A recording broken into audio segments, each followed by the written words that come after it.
nós vamos considerar aqui principados aqueles nos quais o poder está centralizado na mão de um príncipe, na mão de um rei, na mão de um imperador. Beleza? No capítulo 2, o nome desse capítulo é Os Vários Tipos de Estado e Como Eles São Instituídos. No capítulo 2 começa a brincadeira do Maquiavel. Aqui começa a brincadeira. Porque ele vai falar assim, as monarquias hereditárias, em princípio você vai pensar, puxa, o Maquiavel, ele mistura um pouco os assuntos, ele volta, ele vem, ele vai, mas ele falou de monarquias hereditárias, mas ele já vai abrindo o capítulo para falar das monarquias, ele já vai começar aqui dizendo o quê? O que teve de interessante que alguém tenha estudado nesse capítulo? Que seja importante aqui pontuar. Não lembro se foi nesse, mas... Não, vocês têm só... o teu pai, o que ele faz? É dono de um bar. De um bar. Ele tem alguns garçons que trabalham para ele. Cozinheiro, auxiliar de cozinha, garçom. Não mais. Oi? Só cozinheiro e garçom. Cozinheiro e garçom? Tá. Então o que ele está dizendo aqui para o teu pai? Porque ele está falando lá do restaurante do seu pai, porque o seu pai tem um principado. Se amanhã ou depois você entrar e passar a dominar esse principado. Eu tenho que continuar fazendo algumas coisas das quais ele fazia. Algumas? É, porque algumas atitudes... Isso, você... Falando do meu pai. Isso, porque você tem uma visão crítica. E bom, você acha que tem coisas que você deveria mudar se você fosse a gestora do negócio.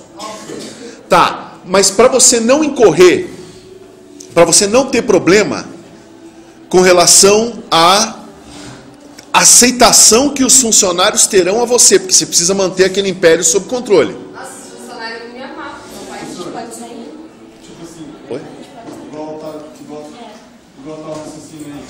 Se por acaso eu chegasse, fosse um principado, no caso, eu chegasse e mudasse, seria, não seria tipo, não teria um partido aqui em mim mais, eu representando um partido, mas seria como se estivesse apresentando outro partido. Porque eu cheguei e mudei, não seria? Eu mudei outras ideias. Tá, vamos nos pautar. Isso que você falou tá ok, mas vamos nos pautar assim dentro do parágrafo. Olha só, olha o que ele fala. Há dificuldade de se manter estados herdados, cujos súditos são habituados a uma família reinante, é muito menor do que oferecida pelas monarquias novas. Basta para isso evitar transgredir os costumes tradicionais e saber adaptar-se às circunstâncias imprevistas. Teu pai deixou uma empresa para você. Vamos subir um pouco essa empresa. Uma empresa que tem lá 10, 20 funcionários. Primeiro, mudou o rei. Não existe já uma agitação política dentro do estabelecimento? Primeiro, o funcionário que vai passar agora a ser mandado por você, ele vai testar o rei. Entra um professor novo aqui, vocês testam. Vocês experimentam ele.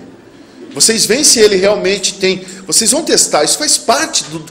Maquiavel, ele é mais que um sociólogo político, ele é mais que um filósofo nesse aspecto. Ele é quase um psicólogo. Ele capta essa questão da psique humana. Mudou o príncipe, mudou o líder, eu testo. Eu sinto, eu não lembro do momento que ele fala isso, mas depois eu devo encontrá-lo. Mas assim... Perceba, ele tá observando como é que o homem se comporta frente a isso. Então veja, o teu pai saiu e deixou o cargo para você. Você já vai ser testado. O que ele diz para você fazer? Virtu. É Virtu. A deusa da fortuna e a deusa Virtu, que é a virtude do homem. Veja, o que ele está dizendo para você fazer? Você assumiu lá o boteco lá do teu pai? Você assumiu o negócio do teu pai? Primeiro, você tem vontade de mudar muitas coisas, mas seja um pouco mais maquiavélica. Mantenha o básico que ele está fazendo. Não queira hoje colocar abobrinha na hora do almoço, no dia que está todo mundo acostumado a comer feijoada, que você vai levar uma quebrada.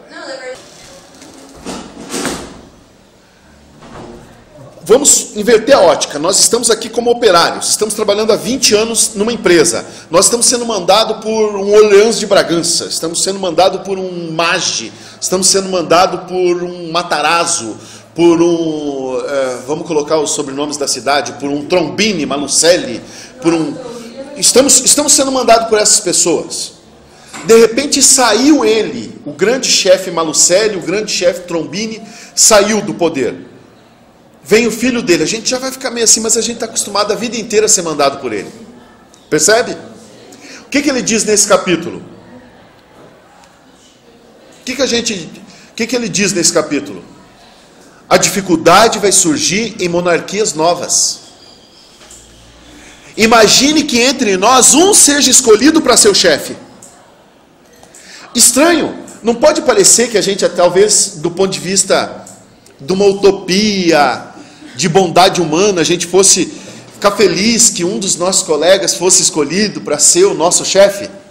Não parece que a gente ia ficar feliz? Mas o que o Maquiavel vai falar? Por que não?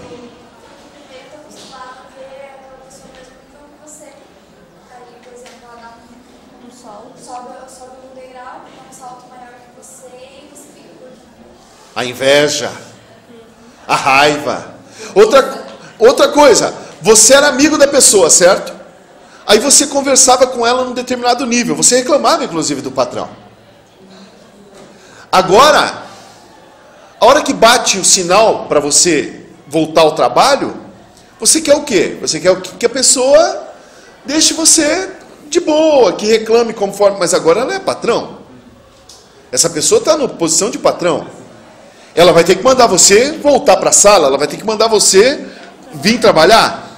Isso vai te ofender muito mais do que se fosse aquele sobrenome antigo que você já estava acostumado a ouvir mandando em você.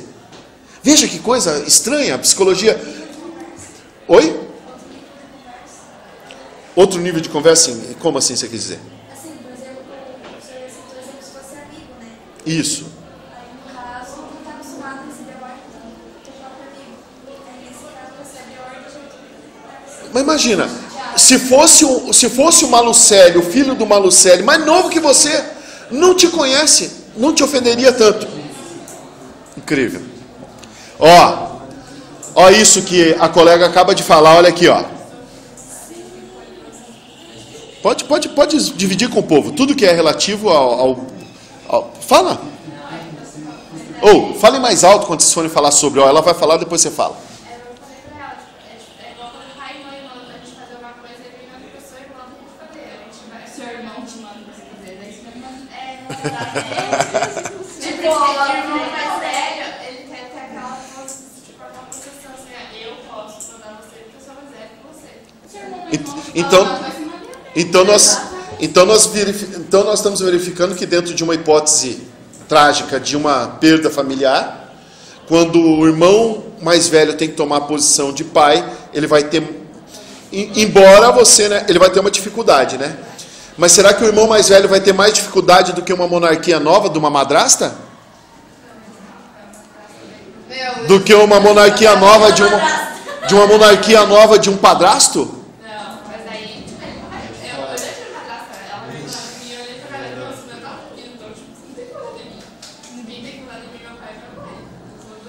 Então, olha ali, olha, você viu como a monarquia nova já é complicada, né? Porque se eu mudasse primeiro, a pessoa não tem direito de falar nada da minha vida se ela não me criou. Então a pessoa é uma intrusa, querendo ou não. A pessoa fica no canto dela e não me estorna. Tá, Ela não tem direito nenhum de me mandar fazer nada, porque minhas obrigações diárias eu sei o que eu tenho que fazer. Ela é uma intrusa, querendo ou não. Ou um padrasto é um intruso. Eu sei que quando eu falo isso para vocês já vão lá na família de vocês, já vem todo o ódio, todo o amor, toda a vontade de dar uns bufetadas, uns beijos, sei lá, qualquer coisa que vocês querem fazer com padrasto, madrasta. Mas assim, senhores, ei, o exemplo é só para entender aqui, não fique lá na tua vida. Aquilo lá é problema seu, aqui é problema nosso. Eu sei que vocês estão com vários problemas aí, tá? Mas assim, é só para vocês verem o quanto Maquiavel chega na nossa casa. Olha o que ele diz aqui. Na medida em que o soberano legítimo tem menos motivo e menor necessidade de ofender seus súditos, é natural que seja por esses mais querido. E se não tem defeitos extraordinários que o tornem odiado, é perfeitamente natural que o povo lhe queira bem. Na medida em que o soberano legítimo tem menos motivos e menor necessidade de ofender seus súditos, ele manda, aquele detalhe, ele manda ir trabalhar, a gente já está acostumado, porque é um sobrenome que a gente já está acostumado a receber ordem. É natural que seja por esse mais querido. E se não tem defeitos extraordinários que o tornem odiado, é perfeitamente natural que o povo lhe queira bem. Então, nós já vimos aqui que existe uma diferença de um principado novo e de um principado hereditário. De alguém que pega um principado, alguém que assume um cargo de gerência numa empresa da família, vai ter mais facilidade do que alguém que chega de baixo e passa a ser o gerente. Quando ele passou a ser o gerente, você começou a trabalhar. Eu tenho um dia eu estava quebrando pau ali no Walmart, estressado, Walmart. De repente chegou uma menina tal, falou: ô professor, abracei ela, tal, você trabalha aqui, sou gerente. O professor, o que eu uso aqui de Maquiavel, porque não é fácil. Imagine ela começou como caixa. Quando ela chegou, imagine o ódio das recalcadas do lado. Imagine o ódio. E como é difícil para quem vem de baixo. Muito mais do que alguém que é colocado em cima. Porém, daqui a pouco Maquiavel vai dizer que essa luta para chegar ao poder dá virtude. Não é só o gosto, te fortalece. Faz você ficar mais esperto, inteligente. Você está acostumado para a luta. Enquanto aquele que é colocado em cima, ele vai ter que adquirir a virtude no cargo. Ele não sabe como se virar. Ele não sabe como se virar. Então, por isso que ele está dizendo, se você foi colocado no cargo de forma como um principado hereditário, que você seja esperto de não querer sair fazendo tudo que você quer. Segue o caminho do teu pai, segue o caminho daquele que estava lá e estava fazendo antes. Porque você já não tem muita virtude. Imagina o cara que vem de baixo, tem virtude. Esse tem virtude.